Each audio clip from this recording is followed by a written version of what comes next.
अस्सलाम वालेकुम स्टूडेंट्स, बेटा जरा रिप्लाई करने, आपको आवाज आ रही है? वालेकुम अस्सलाम, आयशा सलाम कर रही है, वालेकुम अस्सलाम। ठीक है बेटा, अगर आवाज आ रही है तो हम क्लास स्टार्ट करते हैं। ठीक है, ऑलमोस्ट आ गए सब। 1 मिनट में रुक रहा हूँ, शायद 2-3 बच्चे रह गए, बस 1 मिनट रुक जाए। मेरे ख्याल है 2 या 3 स्टूडेंट रह गए बस। ठीक है ठीक है, जस्ट वेट फॉर 1 मिनट।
ठीक है बेटा, जो लोग सलाम कर रहे हैं उनको वालेकुम अस्सलाम। अच्छा बेटा, क्लास स्टार्ट करते हैं। मेरा ख्याल है जो लोगों ने आना था वो आ चुके हैं, तो we are starting the class. तो हमारा आज का जो टॉपिक है वो है इंक्लाइंड प्लेन। ये हमारा आज का टॉपिक है, और तमाम बच्चे ये बात सुन लें कि बेटा ये मोस्ट इंपॉर्टेंट टॉपिक है, बहुत ज़्यादा एग्जाम्स में आता है, काफ़ी आता है एग्जाम में, अक्सर आता रहता है, और ये लॉन्ग के सेक्शन में आता है। जब ये चैप्टर मैं एंड करूंगा उस दिन मैं आपको बताऊंगा कि इस चैप्टर के कौन से टॉपिक्स लॉन्ग वाले सेक्शन में आते हैं और कौन से शॉर्ट वाले में आते हैं। बीच बीच में भी बता रहा हूँ, वैसे भी बताता जा रहा हूँ, एंड में एक दफा दोबारा बता दूंगा हर टॉपिक के साथ। वैसे मैं बता रहा हूँ आपको, मैंने आपको टेंशन की डेरिवेशंस का बताया, वो लॉन्ग में आती है, और अब मैं आपको इसके लिए भी बता रहा हूँ, और मैं इससे पहले भी आपको बता चुका हूँ, और आखिर में दोबारा बता दूंगा सारे टॉपिक का। तो इंक्लाइंड प्लेन का जो टॉपिक है वो जो सेक्शन सी होता है पेपर का, जिसमें लॉन्ग क्वेश्चंस आते हैं 7 मार्क्स के, उसमें आता है, इंपॉर्टेंट है, अक्सर आता रहता है। अब हम इसको स्टार्ट करते हैं। इंक्लाइंड प्लेन क्या चीज है? हमारे पास देखो देखो, प्लेन का मतलब होता है सरफेस। तो दो तरह की सरफेसेस होती हैं, हॉरिजॉन्टल और वर्टिकल। ठीक है जी। कोई भी ऐसी अच्छा, जोहा कह रही है कि सर टेंशन के न्यूमेरिकल्स इतने ही हैं। हाँ बेटा, टेंशन के 2 ही न्यूमेरिकल्स हैं, एक क्वेश्चन नंबर 9 था और एक 10 था, वो मैंने आपको करा दिए। और फिर बाकी जब चैप्टर एंड होगा तो आखिर में जो न्यूमेरिकल्स रह जाएंगे वो मैं लास्ट में कराऊंगा, लेकिन टेंशन के बुक में 2 ही न्यूमेरिकल है और यही एग्जाम में आते हैं। बाकी मैं आपको बाद में 10 ईयर्स भी बता दूंगा, तो आप और देख लीजिएगा, लेकिन इसके अलावा नहीं आते, यही वाले आते। अच्छा जी, तो मैं ये कह रहा था कि बेसिकली जो प्लेन, देखो प्लेन का मतलब होता है सरफेस। तो सरफेसेस हमारे पास 2 तरह की होती हैं, हॉरिजॉन्टल और वर्टिकल। कोई भी सरफेस जो एक्स एक्सिस में है वो हॉरिजॉन्टल सरफेस है, जैसे कि फर्श होता है या कमरे की छत होती है, वो हॉरिजॉन्टल सरफेस है। और कोई भी ऐसी सरफेस जो वाई एक्सिस में है वो वर्टिकल सरफेस है, जैसे दीवारें होती हैं, वॉल्स होती हैं, तो वो वर्टिकल है। अब कोई ऐसी सरफेस जो इन दोनों के दरमियान में हो, एक्स और वाई एक्सिस के दरमियान में हो, उसको हम इंक्लाइंड प्लेन कहते हैं। और उसका एक्स एक्सिस के साथ कोई एंगल बन जाएगा, बनेगा तो वाई के साथ भी, लेकिन डेफिनेशन में हवाला एक्स का दिया जाता है। ठीक है, उसको इंक्लाइंड प्लेन कहते हैं। और इंक्लाइंड प्लेन जो है उसको फिजिक्स में एक सिंपल मशीन कंसीडर किया जाता है। सिंपल मशीन इसलिए कंसीडर किया जाता है कि हम फिजिक्स में ये कहते हैं कि हर वो चीज जो काम को आसान कर दे, जो ह्यूमन एफर्ट्स को रिड्यूस कर दे, इंसान की कोशिश को आसान या कम कर दे, काम को आसान बना दे, वो एक मशीन होती है। मिसाल के तौर पे आप किसी चीज को हाथ से पीसेंगे तो काफी मुश्किल होगी, ग्राइंडर में पीसेंगे तो आपकी एफर्ट कम हो जाएगी, काम आपका आसान हो जाएगा, तो ग्राइंडर एक मशीन होगी। ठीक है ना? तो बिल्कुल इसी तरह अगर हम इसकी मिसाल लेते हैं कि भाई फॉर एग्जाम्पल कहीं पे स्टेयर्स बनी हुई, ये सीढ़ियां बनी हुई, ये सीढ़ियां बनी हुई, अब आपको किसी गाड़ी को नीचे से ऊपर ले जाना है तो काफी मुश्किल है। अगर कोई मोटरसाइकिल है, उसको नीचे वाले फ्लोर से ऊपर वाले फ्लोर पे यहाँ लेके जाना है, काफी मुश्किल है। लेकिन अगर आप एक लकड़ी का तख्ता ऐसे रख दें, अब वो इंक्लाइन प्लेन का काम करेगा, गाड़ी आसानी से उसके साथ चली जाएगी। तो इंक्लाइन प्लेन ने क्या कर दिया, आपके काम को आसान कर दिया। या हॉस्पिटल्स का मेन गेट होता है, तो आप देखते हैं उसमें बीच में सीढ़ियां होती हैं, साइड में एक स्लोप बना होता है, पेशेंट्स के जो व्हील चेयर्स हैं या जो स्ट्रेचर्स हैं उनको ले जाने के लिए साइड में एक स्लोप बना होता है ताकि व्हील चेयर आसानी से ऊपर चली जाए, तो वो एक इंक्लाइन प्लेन होता है। ठीक है जी। तो अब मैंने आपको जो बात बताई, आप डेफिनेशन देख सकते हैं कि मैंने आपको यहाँ पे क्या बताया, देख लें आप। तो मैंने आपको यहाँ पे क्या बताया, a surface lies between X and Y axis, कोई भी ऐसी सरफेस जो एक्स और वाई एक्सिस के दरमियान हो, and makes an angle theta with X axis, और एक्स एक्सिस के साथ एंगल थीटा बनाए, that is called an inclined plane. ठीक है जी। It is also considered as a simple machine as it converts work into easier form, क्योंकि ये काम को आसान कर देती है, लिहाजा इसको एक सिंपल मशीन कंसीडर किया जाता है। तो जैसे आप देख सकते हैं कि ये एक्स एक्सिस है और ये वाई एक्सिस है, तो ये हॉरिजॉन्टल सरफेस है और ये वर्टिकल सरफेस है, और बीच में आप देख सकते हैं ये इंक्लाइन प्लेन है और इसका यहाँ पर एक एंगल थीटा बन रहा है। और ये बताने की जरूरत नहीं है, अंडरस्टूड होता है कि ये थीटा हमेशा 90 से कम होता है, क्योंकि अगर 90 हुआ तो आपका ये प्लेन बिल्कुल सीधा हो जाएगा, अगर ये 90 हुआ तो बिल्कुल सीधा हो जाएगा, तो फिर ये इंक्लाइन प्लेन से वर्टिकल पे चला जाएगा, और अगर ये थीटा 0 हो गया तो ये बिल्कुल एक्स से आके मिल जाएगा। तो लिहाजा ये आपके जहन में होना चाहिए कि ये जो थीटा होता है ये हमेशा 0 से बड़ा होता है और 90 से कम, तो ये अंडरस्टूड होती है बात। ठीक है जी। तो यहां तक तो आपको बात समझ आ गई। अभी मैं आपको नोट करने का टाइम दूंगा, लेकिन अब अगली बात जो समझा रहा हूँ वो ज्यादा इंपॉर्टेंट है, मोस्ट इंपॉर्टेंट है, वो जरा समझनी है आगे बात, तो फिर हम उसके बाद आपको नोट करने का टाइम देंगे। अब हम यहाँ पे कहते हैं कि movement of body over inclined plane, हम ये सोचते हैं अब कि कोई बॉडी इंक्लाइंड प्लेन पर मूव कैसे करती है। अब जरा वो समझ लीजिए बात। अब वो इस तरह से है कि देखिए मैं आपको पहले एक एग्जांपल देता हूँ। देखिए आप सपोज करें कि भाई आपके सामने ये कोई हॉरिजॉन्टल सरफेस है, यहाँ देखिएगा ये एक हॉरिजॉन्टल सरफेस, इस पर आपने कोई बॉडी रखी और बॉडी को रख के आपने छोड़ दिया, तो ये बॉडी कहीं भी नहीं जाएगी, यहाँ ऐसी रखी रहेगी, इसमें कुछ भी नहीं होगा। लेकिन अब दूसरी मिसाल ये है कि आपके पास एक इंक्लाइन प्लेन और यही वाली बॉडी आपने इस पे रखी और यहां रख के आपने इसको छोड़ा, तो आप ये देखेंगे कि खुद ब खुद ये नीचे स्लाइड करने लगेगी। अब बगैर किसी वजह के तो स्लाइड नहीं कर सकती, इसका मतलब है डेफिनेटली कोई ना कोई फोर्स इस पे एक्टिव है जो यहां पर नहीं थी, हॉरिजॉन्टल सरफेस पे नहीं थी लेकिन इंक्लाइन प्लेन पर वो फोर्स है। अब हम जरा उसको ढूंढते हैं, अब जरा समझिए बात। देखें यहां पर जब बॉडी हॉरिजॉन्टल सरफेस पे रखी हुई है तो देखें ये इसका वेट है, W is equal to mg। ठीक है जी। और ये ऊपर नॉर्मल रिएक्शन है जो कि वेट को बैलेंस करता है। ठीक है, नॉर्मल रिएक्शन। बॉडी के एक्सेस देखेंगे तो देखें ये एक्स एक्सिस है बॉडी का, ये एक्स है, इधर नेगेटिव एक्स होगा, और ये बॉडी का वाई एक्सिस है, ऊपर पॉजिटिव वाई होगा, नीचे नेगेटिव वाई होगा। ठीक है जी। तो इस वक्त आप देखेंगे जो नॉर्मल रिएक्शन है वो पॉजिटिव वाई एक्सिस में जा रहा है और वेट जो है वो नीचे डाउनवर्ड वाई एक्सिस में जा रहा है, तो दोनों बैलेंस हो गए। इसने इसको बैलेंस कर दिया और नेट फोर्स क्या बची, 0, तो बॉडी कहीं भी मूव नहीं करेगी। अब जरा यहाँ आ जाए, देखो जैसे वेट यहाँ पे सीधा सीधा नीचे जा रहा था, यहाँ भी वेट सीधा सीधा नीचे जा रहा है, ऐसे ही जा रहा है, ये जा रहा है वेट। लेकिन अब एक फर्क हो गया। अच्छा हाँ, नॉर्मल रिएक्शन क्या है, नॉर्मल रिएक्शन में देख लो पहले, नॉर्मल रिएक्शन इधर जा रहा है। नॉर्मल रिएक्शन इधर क्यों जा रहा है, इसलिए कि नॉर्मल रिएक्शन हमेशा सरफेस के साथ 90 का एंगल बनाता है। देखो ये सरफेस है ना, इसके साथ ये 90 का एंगल बनाता है, 90 डिग्री, इसीलिए इसको नॉर्मल रिएक्शन भी बोलते हैं। तो यहाँ पर भी ये सरफेस है ना, तो ये सरफेस के साथ 90 का एंगल बनाएगा। तो नॉर्मल रिएक्शन का ताल्लुक सरफेस से होता है, वो सरफेस जो है ना 90 डिग्री पे रिएक्शन देती है, तो आर इधर जाएगा और ये वेट जाएगा। अच्छा जब कोई बॉडी घूमती है तो आपको पता है कि बॉडी के एक्सिस भी उसके साथ मूव होते हैं। तो अब अगर हम इस बॉडी के एक्सिस देखें तो इसके राइट की तरफ पॉजिटिव एक्स एक्सिस होगा और लेफ्ट की तरफ नेगेटिव एक्स एक्सिस होगा। ठीक है जी, ठीक है जी। और ये इसका ऊपर की तरफ इसका पॉजिटिव वाई एक्सिस होगा और नीचे की तरफ इसका ये नेगेटिव वाई एक्सिस होगा। अब हुआ क्या, देखो हॉरिजॉन्टल वाली एग्जांपल में आप देखोगे इसका जो वेट है ये वाई एक्सिस में आ रहा है, लेकिन यहाँ पे क्या हुआ कि चूंकि बॉडी इंक्लाइंड प्लेन पे चली गई, इसके एक्सिस घूम गए, ये वाई एक्सिस आया, ये एक्स एक्सिस आया, तो वेट तो वहीं पर रहा, वेट में तो कोई फर्क नहीं आया, लेकिन चूंकि एक्सिस घूम गए लिहाजा अब जो वेट है वो एक्स एक्सिस और वाई एक्सिस के बीच में आ रहा है। अब मैट्रिक में आप लोग ये बात पढ़ के आए हो कि जब कोई वेक्टर एक्स और वाई एक्सिस के बीच में होता है तो उसके दो कंपोनेंट्स होते हैं, एक कॉस के साथ होता है, एक साइन के साथ होता है। जैसे तुम लोगों ने मैट्रिक में पढ़ा होगा कि अगर कोई वेक्टर ए हो तो उसके दो कंपोनेंट्स होते हैं, ए कॉस थीटा और ए साइन थीटा।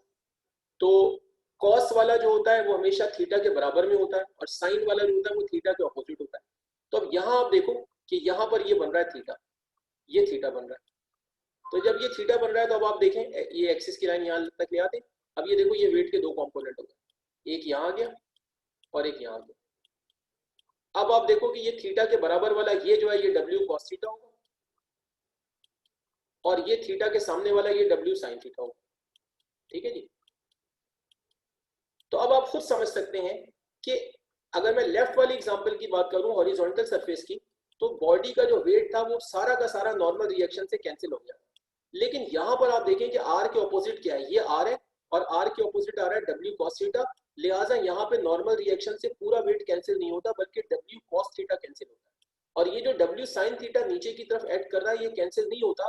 तो इसी डब्ल्यू साइन थीटा की वजह से बॉडी नीचे स्लाइड होने लगती है।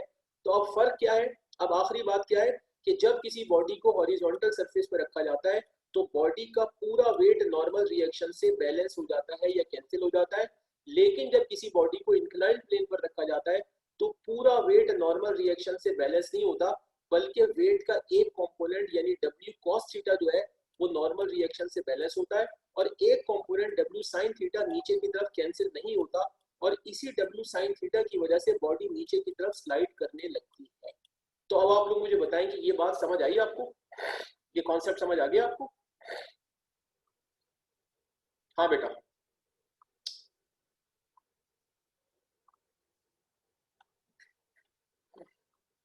अच्छा जी, मुझे रिप्लाई आ रहा है। हाँ ठीक है, सब लोग मुझे कह रहे हैं कि समझ आ गया। ठीक है, गुड, वेरी गुड। ठीक है, बिल्कुल ठीक है। ठीक है जी, ठीक है। अच्छा, अब उसके बाद इंक्लाइंड प्लेन पर अगर फ्रिक्शन मौजूद है तो फ्रिक्शन जो होती है वो मोशन के अगेंस्ट होती है। तो जब ये बॉडी नीचे की तरफ स्लाइड करेगी तो ऊपर की तरफ ऑपोजिट डायरेक्शन में फ्रिक्शन आ जाएगी। इसको हम बोलेंगे स्मॉल एफ। स्मॉल एफ जो होगी वो फ्रिक्शन होगी। अच्छा, निशा मुझे कहती है कि सर वहां से दोबारा बता देंगे कि एक्स एक्सिस और वाई एक्सिस के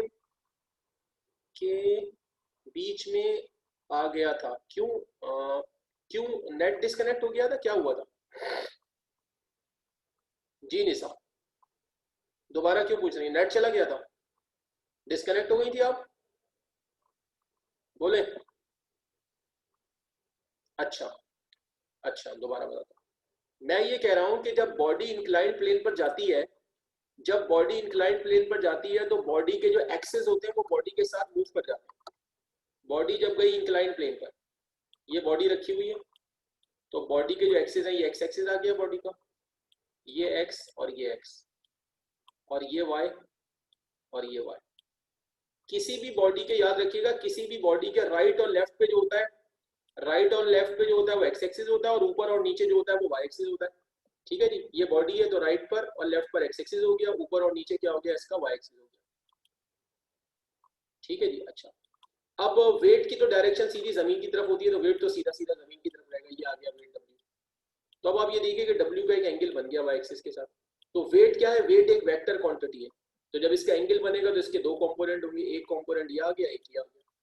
तो ये जो थीटा के बराबर वाला है ये वेट का कॉस कंपोनेंट हो गया डब्ल्यू कॉस थीटा और ये थीटा के सामने वाला जो है ये डब्ल्यू साइन थीटा होगा।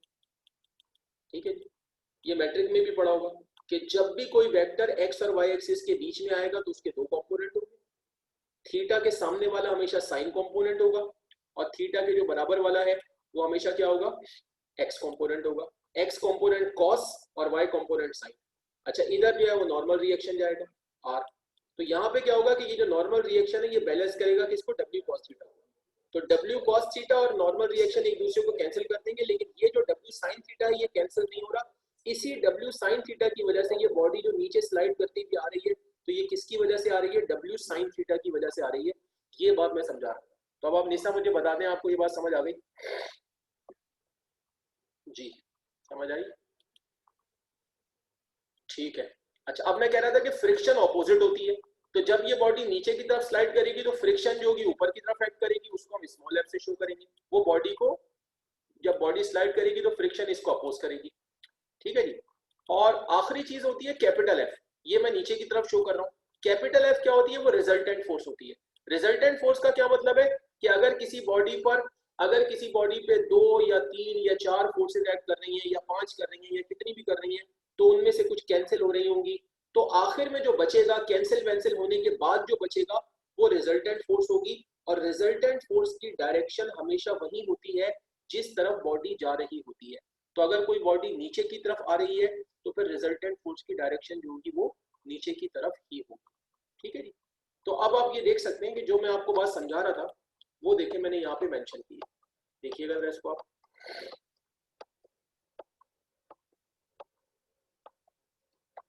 ठीक है, जो मैं आपको भी समझा रहा था, देखिए मैंने क्या कहा यहाँ पे, मैंने यहाँ पे ये बोला है कि when a body is freely placed over inclined plane then it slides down. जब भी हम किसी बॉडी को, जैसा मैंने समझाया कि किसी बॉडी को इंक्लाइंड प्लेन पर फ्रीली प्लेस करेंगे तो वो बॉडी नीचे की तरफ जाएगी। In this condition following forces apply only, तो उस पर ये फोर्सेस अप्लाई होंगे। अब ये मैंने मेंशन कर दिया, देखें ये वेट है, ये थीटा के बराबर में डब्ल्यू कॉस थीटा, और ये थीटा के सामने ये वाला डब्ल्यू साइन थीटा, और ये नॉर्मल रिएक्शन, और ये फ्रिक्शन जो अपोजिट है, और कैपिटल एफ जो मूवमेंट की डायरेक्शन में है। तो हमने क्या क्या कौन कौन सी फोर्सेज होंगी, weight of the body that is W, it has two components that is W cos theta ये वाला, एंड डब्ल्यू साइन थीटा ये वाला। डब्ल्यू कॉस थीटा के बारे में हमने क्या कहा है कि परपेंडिकुलर टू प्लेन, और डब्ल्यू साइन थीटा क्या, पैरेलल टू प्लेन। आप देख सकते हैं कि देखें ये प्लेन है, ये प्लेन है, और डब्ल्यू कॉस थीटा ये जा रहा है, तो ये 90 का एंगल बन रहा है। तो डब्ल्यू कॉस थीटा जो है ये प्लेन के परपेंडिकुलर है, और ये देखें डब्ल्यू साइन थीटा जो है ये प्लेन के पैरेलल, ये प्लेन चल रहा है और ये डब्ल्यू साइन थीटा चल रहा है। तो W sine theta parallel to plane है, और डब्ल्यू कॉस थीटा जो है वो परपेंडिकुलर टू प्लेन। ठीक है जी।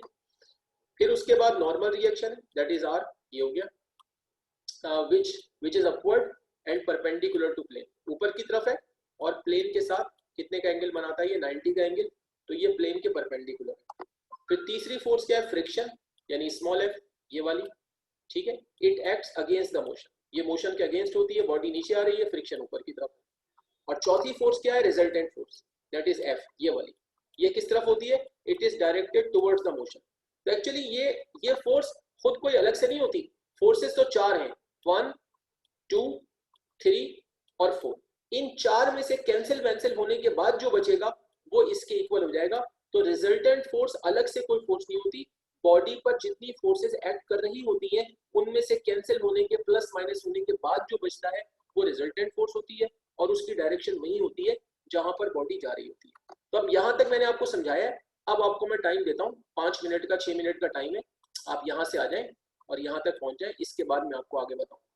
ठीक है जी, चलें आपका टाइम स्टार्ट हो गया, आप काम स्टार्ट करें। नो स्क्रीनशॉट, कोई स्क्रीनशॉट नहीं लेगा, ये सारा काम आपने अभी करना है। कोई मुझे मैसेज कर रहा है, ठीक है, ओके।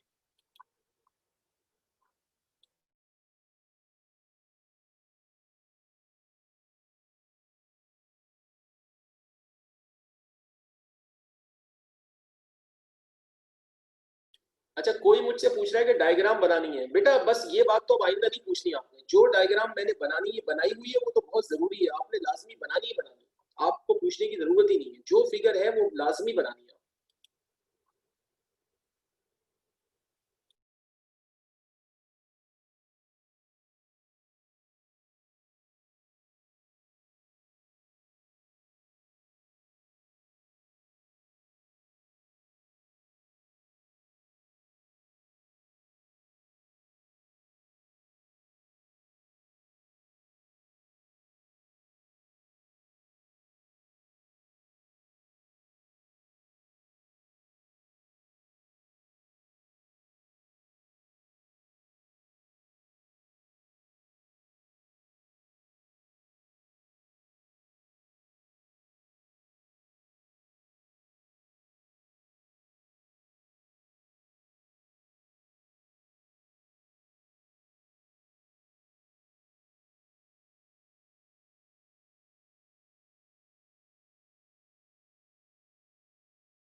हाँ भाई, अब कुछ लोगों का मैसेज आ रहा है कि कर लिया है, लेकिन मेरा ख्याल है अभी कुछ लोग कर भी रहे हैं, तो आप मुझे बता दें जो कोई रह गया है। अभी मैं रुका हुआ हूँ, जब बताएंगे तो फिर आगे जाऊंगा।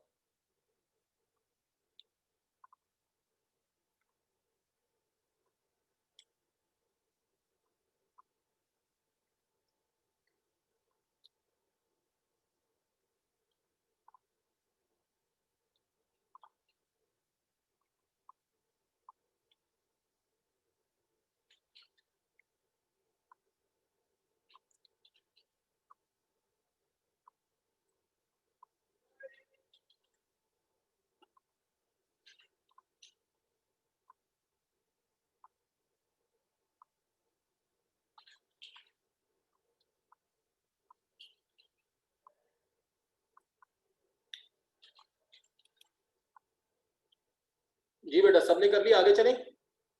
अब मैं आगे जा रहा हूँ, अब अगर कोई रह गया है तो बता दें। अब लास्ट मिनट है, last 1 minute, I am moving forward. If someone is working तो मुझे इन्फॉर्म करें।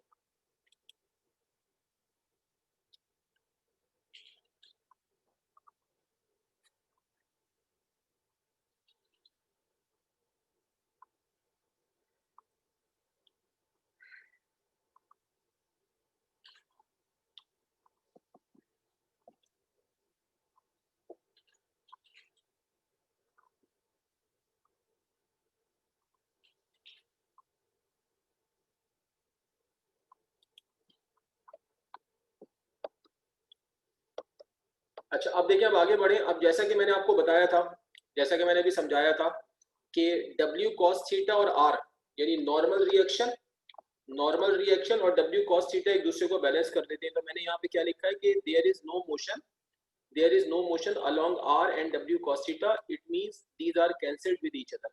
यानी बॉडी जो है वो ना W cos थीटा की तरफ जा रही है और ना R की तरफ जा रही है। इसका मतलब है कि दोनों इक्वल हैं और दोनों ने एक दूसरे को कंप्लीटली कैंसिल कर दिया। तो दो फोर्सेस का तो काम क्या हो गया, खत्म हो गया। जरा वापस जाते हैं हम, देखिए। ये देखिए, आप दोबारा यहाँ देखिएगा कि ये दो फोर्सेस का टोटल फोर्सेस कितनी है, 1 2 3 4। इन चार में से ये वाली फोर्स और इसने तो एक दूसरे को कैंसिल कर दिया, तो इसका और इसका काम तो खत्म हो गया। अब बची दो फोर्सेस, एक डब्ल्यू साइन थीटा जो नीचे की तरफ है और एक फ्रिक्शन जो ऊपर की तरफ है। अब हमें इन दोनों में से रिजल्टेंट फोर्स निकालनी है। तो इनमें से कौन सी बड़ी फोर्स होगी, अभी आप टेंशन की डेरिवेशंस करके आ रहे हैं, उसमें भी ये बात डिस्कस की थी कि जब किसी बॉडी पर दो ऑपोजिट फोर्सेस होंगी और बॉडी किसी एक की तरफ जा रही होगी, तो जिसकी तरफ बॉडी जाएगी वो बड़ी फोर्स होगी, दूसरी छोटी होगी। तो चूंकि बॉडी नीचे की तरफ जा रही है, इसका मतलब है नीचे वाली जो फोर्स है ये वाली ज्यादा है और ये कम है। तो रिजल्टेंट फोर्स निकालने के लिए हमेशा बड़ी फोर्स में से छोटी फोर्स को माइनस करते हैं। तो हम डब्ल्यू साइन थीटा में से हम माइनस करेंगे फ्रिक्शन। तो ये इक्वल होगा रिजल्टेंट फोर्स के, एफ के, जो यहाँ पे आपको नजर आ रहा है। ठीक है जी। अब यही बात मैंने मेंशन की है, देखिए। ठीक है जी, आप देख सकते हैं क्या मेंशन किया है। ये दो का तो काम खत्म हो गया, इन दो का काम खत्म हो गया। फिर हमने क्या कहा कि since body is going down, चूंकि बॉडी डाउनवर्ड जा रही है, therefore W sine theta is greater than friction. So the resultant force on body is, resultant force क्या होगी, W sine theta minus friction. इसको हमने कर दिया इक्वेशन नंबर 1। ठीक है। अब जरा यहां तक आप लोग आ जाए, पहले यहां तक नोट कर।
हाँ भाई, सबने नोट किया? यहाँ तक आ जाए सब लोग, यहाँ तक पहुंच जाए भाई।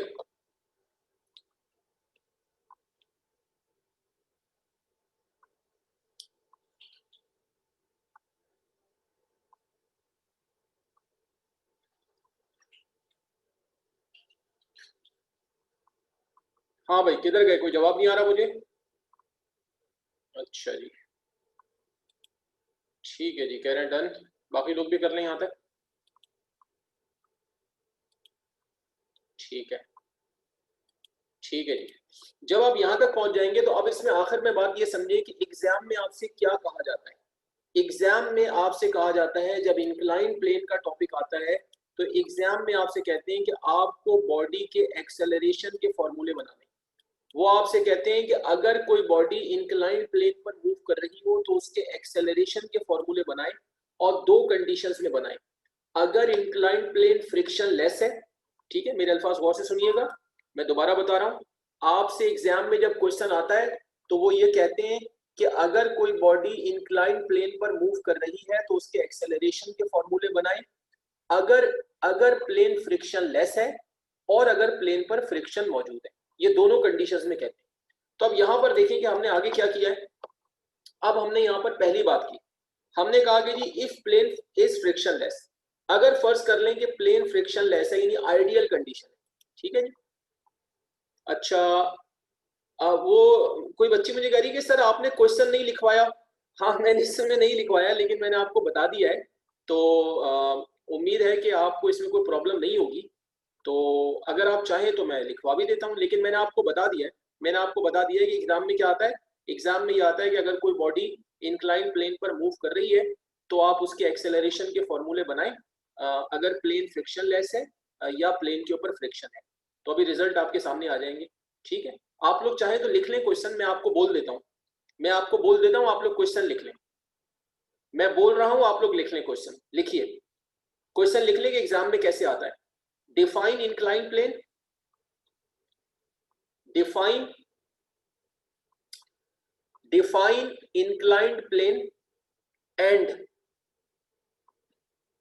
define inclined plane and drive expressions,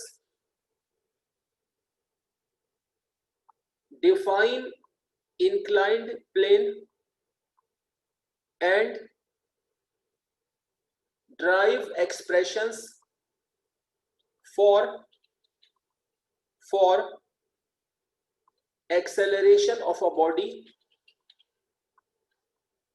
for acceleration of a body moving over an inclined plane, moving over an inclined plane if, अब मैं रिपीट कर रहा हूं, ठीक है, मैं एक दफा दोबारा बोलता हूं। define inclined plane and drive expressions for acceleration of a body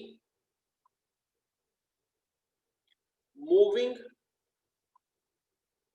over an inclined plane if, अब if के बाद दो बातें आएंगी। if, पहली बात लिखेंगे if plane is frictionless, if plane is frictionless and plane has some friction. If plane is frictionless and plane has some friction, ठीक है जी। कि इंक्लाइन प्लेन को डिफाइन करना होता है और बॉडी के एक्सेलरेशन के फॉर्मूले बनाने हैं अगर कोई बॉडी इंक्लाइन प्लेन पर चल रही है, अगर प्लेन फ्रिक्शन लेस है या प्लेन पर फ्रिक्शन मौजूद है, ठीक है जी। तो अब हम यहाँ पे देखें, पहली बात कर रहे हैं, हम पहली बात ये कर रहे हैं कि if plane is frictionless, तो अगर प्लेन फ्रिक्शन लेस है तो यहाँ पे जो फ्रिक्शन है हम उसको रख देंगे 0, ठीक है जी। आप देख सकते हैं,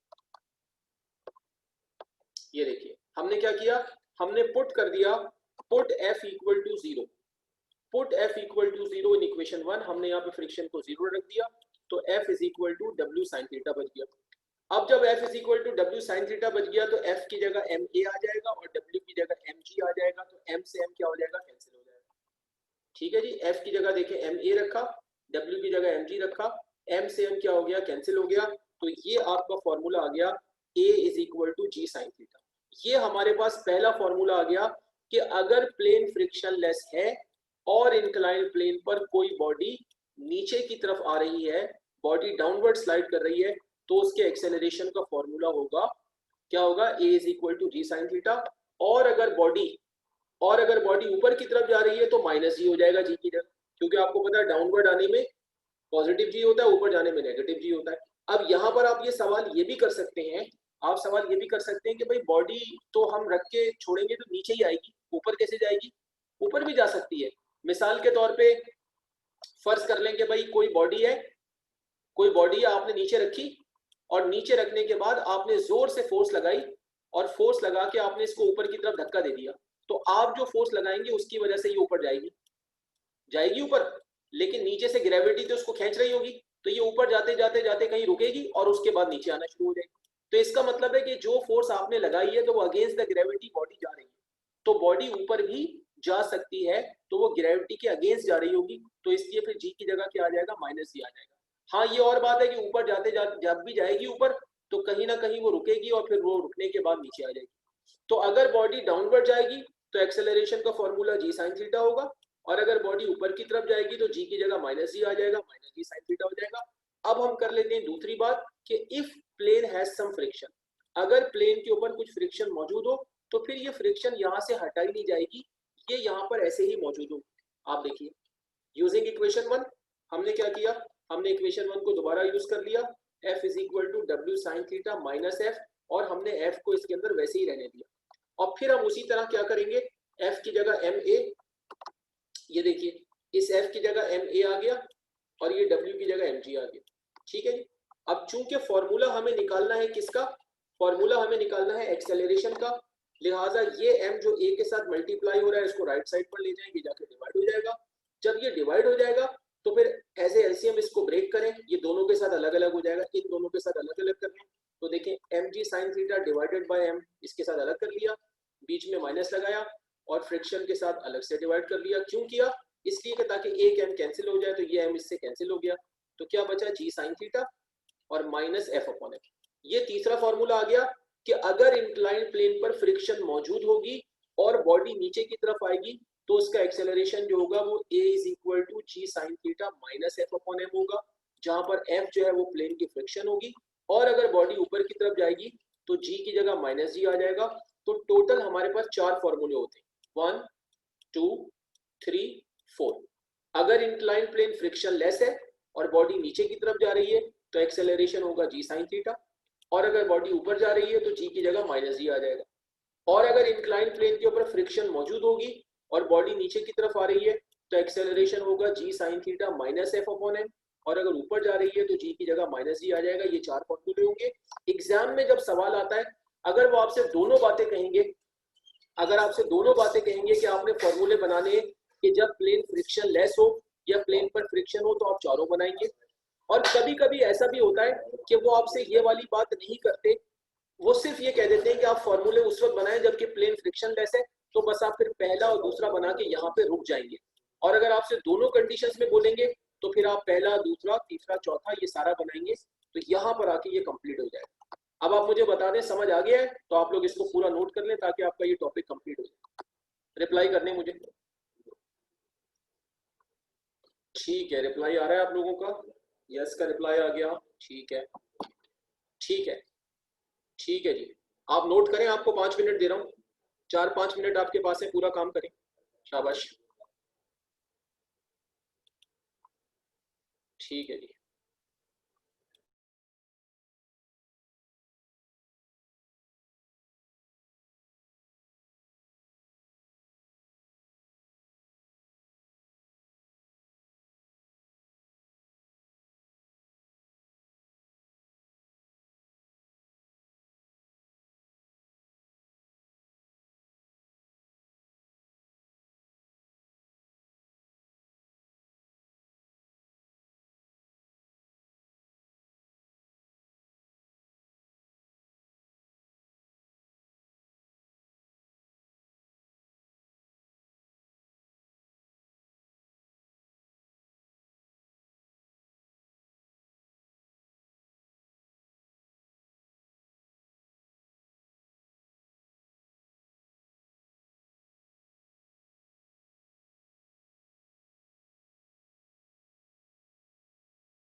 अच्छा, मुझे एक बच्ची ये कह रही है, सानिया तारिक मुझसे पूछ रही है कि सर ये सेक्शन सी में आता है। हाँ बेटा, मैंने शुरू में ही बता दिया था, ये टॉपिक सेक्शन सी में आता है, क्योंकि सेक्शन सी में आपके लॉन्ग वाले क्वेश्चंस आते हैं। ठीक है जी, सेक्शन सी में आपके लॉन्ग वाले क्वेश्चंस आते हैं, तो ये टॉपिक आपका सेक्शन सी में आता है। बिल्कुल ठीक बात है आपकी।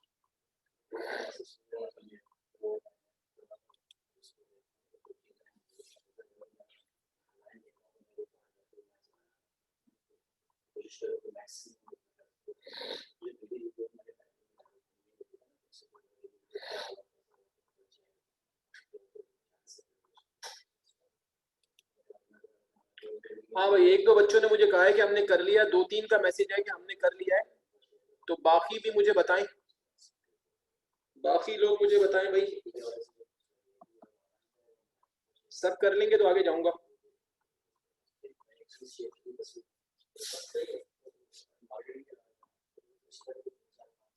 कोई रह गया तो बता दें, आगे जाऊं फिर मैं।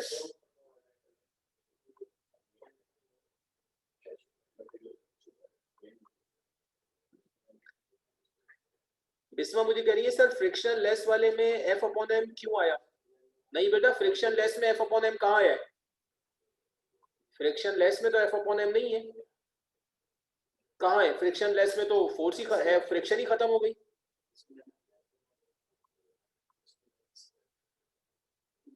ठीक है, जो बच्चे काम कर रहे हैं वो कर लें, कोई मसला नहीं है। जहरा कह रही है 2 मिनट, बुशरा कह रही है वेट, ठीक है। बिस्मा मुझे आपकी बात समझ नहीं आई। सॉरी सर, वो मिक्स कर दिया। अच्छा ठीक है, आपने मिक्स कर दिया, ठीक है।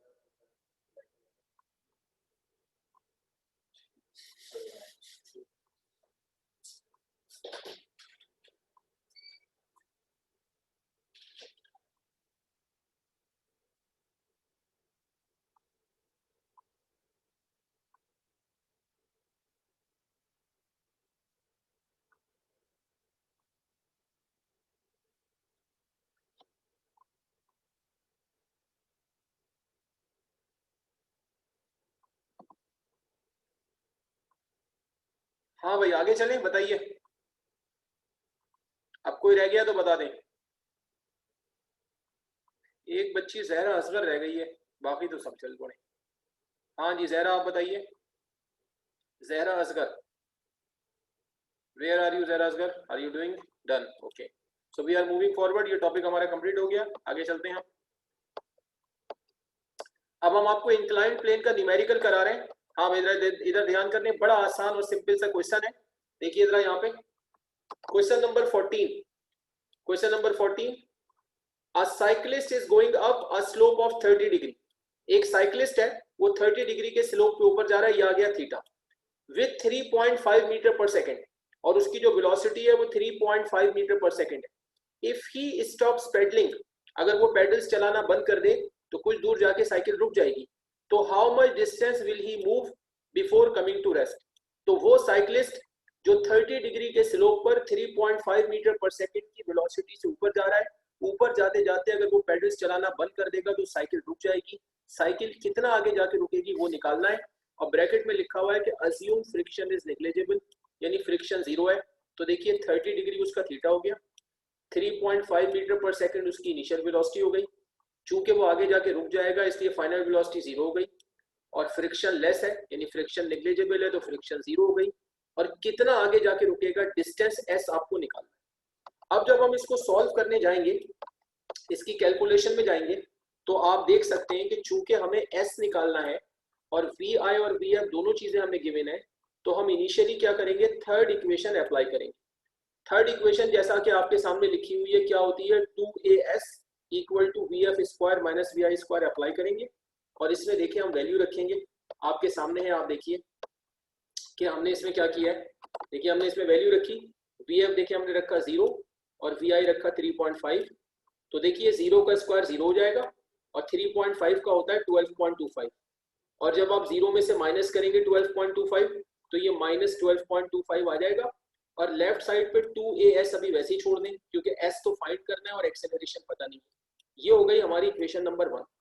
अब यहाँ पर क्या टास्क है, अब यहाँ पर टास्क ये है कि हमें चाहिए a। ठीक है जी, हमें इसमें a चाहिए, एक्सेलरेशन चाहिए, वो रख देंगे तो ऐसा आ जाएगा। तो अब हमने जो भी पिछली डेरिवेशन की है उसमें हमारे फॉर्मूले चारों बने हुए, तो अब ये हम देखेंगे किस कंडीशन से मैच हो रहा है। तो हमने जो 4 फॉर्मूले बनाए थे, तो उसमें शुरू वाले जो 2 थे वो फ्रिक्शन लेस के लिए थे, ठीक है ना, क्योंकि यहाँ पे फ्रिक्शन नेग्लिजिबल है। तो हमारा पहला फॉर्मूला क्या था जो भी हमने बनाया है, कि अगर बॉडी नीचे जा रही होगी तो a is equal to g sine theta होगा, और अगर ऊपर जा रही होगी तो a is equal to minus g sine theta होगा। तो चूंकि ये साइक्लिस्ट देखे कहाँ जा रहा है, ऊपर जा रहा है, और फ्रिक्शन नहीं है, तो एक्सेलरेशन क्या होगा, a is equal to minus g sine theta. तो हमने देखिए यहाँ पर क्या कहा है कि acceleration of body moving up over a frictionless inclined plane. अगर फ्रिक्शन लेस इंक्लाइंड प्लेन हो और बॉडी ऊपर जा रही हो, तो एक्सेलरेशन क्या होगा, एक्सेलरेशन होगा माइनस जी साइन थीटा। तो माइनस जी साइन थीटा, जी आपका 9.8 आ गया, और थीटा आप देखिए क्या है, 30 है, यहाँ 30 डिग्री आ गया। अच्छा बस 1 मिनट आप, गाड़ी क्यों हटानी है, क्या हो गया, ऊपर वालों का सामान आया है। अच्छा उनसे कहना 1 मिनट आ रहे हैं बस। तो ये थीटा जो है ये 30 डिग्री हो गया। अब यहाँ पे साइन 30 की वैल्यू जो है वो 0.5 होती है, तो साइन 30 की वैल्यू 0.5 आप रख दें यहाँ पे, ठीक है, और 0.5 को आप माइनस 9.8 से मल्टीप्लाई करेंगे, तो एक्सेलरेशन जो है -4.9 मीटर पर सेकंड स्क्वायर आ जाएगा, ठीक है जी। और फिर ये एक्सेलरेशन की वैल्यू इक्वेशन 1 में यहाँ रख दें, देखिए 2as, ये एक्सेलरेशन की वैल्यू रख दी, राइट साइड वैसे ही है। तो फिर ये देखिए कि ये 2 मल्टीप्लाई होगा -4.9 से, तो ये -9.8 आ जाएगा, और -9.8 दूसरी साइड जाके डिवाइड होगा, ये माइनस से माइनस कैंसिल हो जाएगा, और ये इससे डिवाइड होगा, तो 1.25 मीटर आंसर आएगा, कि 1.25 मीटर के बाद जाके साइकिल रुक जाएगी। अब सब मुझे सारे स्टूडेंट्स बताएंगे, समझ आ गया, आसान है, बोलो बेटा, सिंपल है, हाँ जी सब कह रहे हैं समझ आ गया, ठीक है, बिल्कुल ठीक है, बिल्कुल सही है, ठीक है बेटा। अब सारे बच्चे बात सुन लो कि अब क्लास खत्म होने में 4 मिनट रह गए, क्लास खत्म होने में 4 मिनट रह गए, 4 मिनट के बाद मेरी दूसरी क्लास है, तो अब 4 मिनट का टाइम तुम्हें दे रहा हूँ, उसमें तुम लोगों को ये क्वेश्चन करना है, और फिर करने के बाद जो जो कर लेगा वो लीव कर सकता है, फिर इसके आगे से कल बताऊँ, ठीक है बेटा, स्टार्ट करो, तुम्हारे पास 4 मिनट का टाइम है, शाबाश स्टार्ट।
क्लास में दूसरी कनेक्ट हो गई, क्या हो गया समझ नहीं आया।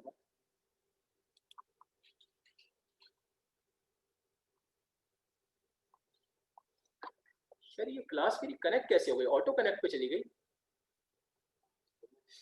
मुझे लग रहा है कि A1 की क्लास कनेक्ट हो गई, मैंने तो कनेक्ट नहीं की, किसी ने वहां से तो नहीं कर दी।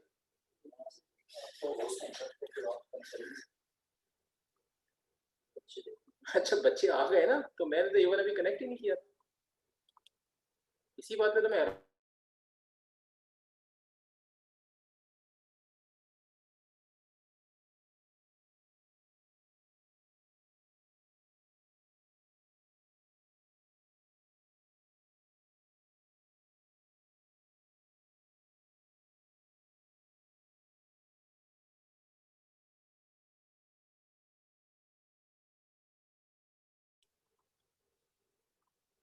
अस्सलाम वालेकुम स्टूडेंट्स, बेटा फर्स्ट ईयर A1 के स्टूडेंट्स आ गए, जरा मुझे रिप्लाई करें।